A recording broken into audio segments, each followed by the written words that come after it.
As for the anti-terror operation, the operation, which lasted only a few hours, ended with a complete victory for the Azerbaijan army. The military contingent of the Armenian army, numbering more than 15,000, was completely paralyzed, and after just a few hours, we began discussing terms of capitulation with them. It is said that it took 23 hours. Yes, the whole process took 23 hours. However, the military part of this process lasted only a few hours. All this is further evidence of the strength of our state, the determination of our people, and the upbringing and skills of the young generation. The Second Karabakh War and the anti-terror operation allowed Azerbaijan not only to restore international law, not only to restore its national pride, but also to demonstrate to the whole world that injustice cannot last forever. During the occupation, I had many meetings with former IDPs. As you know, the state implemented several important projects to improve their living conditions. Almost every year, we relocated 15 to 20,000 former IDPs to new settlements, houses, and apartments, and thus their standard of living kept on improving. More than 300,000 formerly displaced people had already been moved from those dormitories, those unsuitable places, and kindergartens. However, at the same time, every time I met with them, I told them that this was only their temporary residence, and that the day would come when better conditions would be created for them in the liberated lands. I believed it, they believed it, all our people believed it, and we all lived with this idea. At the same time, over the years, I could see that their hopes were slowly dwindling. And this was natural, because the occupation lasted nearly 30 years.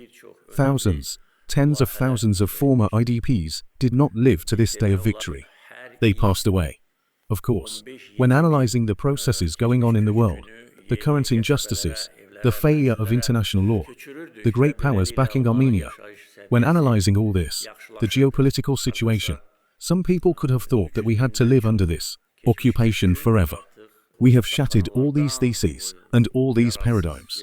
We have demonstrated that with strong will, professionalism, patriotism, and a young generation raised in the national spirit, no force can stand in the way of that nation, not the 6th, 7th, 8th, 9th, 10th defense lines, nor the geographical advantage of the Armenian army, as they were positioned on all the hills, and not even the great powers or countries that armed Armenia and provided it with moral and physical support. Look, when all these factors come together, no one can stand in the way of that people. We have shown the entire world and the peoples still suffering from occupation or even colonialism today that they must live with faith. Faith must never be broken. If faith is broken, then justice can never prevail. But there is justice in the world. As president, I also thought at certain times that there was no justice in the world. But I knew that in order to achieve this justice, you have to secure it yourself. It will not fall from the sky. You may be right. The whole world may acknowledge and know that you are right, but there will be no result. Therefore, this should be the basis for our future activities. Of course, our example serves as a beacon of hope for many people still suffering from occupation and facing injustices today. This is important. But the main goal for our people in the future is to rely on our own strength, to remain strong, to build a powerful state, and to depend on no one, bowing down to no one. Of course, there must be a state policy to ensure this, and there is. There must also be unity in our society, and there is. The 44-day patriotic war showed that there is probably no other country where society would demonstrate such unity as ours. The generation coming after us, the young people, should also follow this path. First of all, they should be educated in the national spirit. They should be attached to their culture, traditions, and moral values. They should not be influenced by anyone, and should not be misguided by various promises. This 30-year period of the occupation of our land showed it. Almost all great powers, all of them, wanted to make this occupation permanent. No one wanted our people to get rid of this occupation. In other words, they wanted to constantly keep us under pressure, to constantly use this occupation as a tool of influence, to secure their own interests, and, as a result, to make us come to terms with this situation.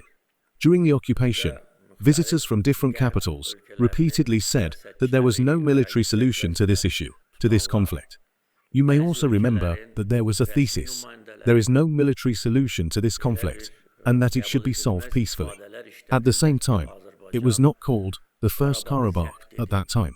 But the results of the Karabakh War should also be taken into account. In other words, what did they want us to come to terms with? With defeat. They wanted our people to come to terms with that defeat.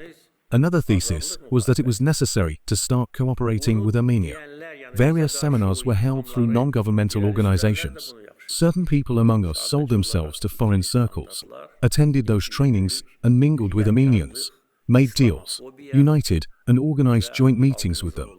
What kind of contacts could we have with the bloodthirsty enemy who had committed the Khojaly genocide and razed all our cities and villages in the Karabakh region to the ground? But the goal of those who wanted to make this occupation eternal was that the future generation, the young generation, should no longer want war, that we should make peace with Armenia, and the occupation would remain in place.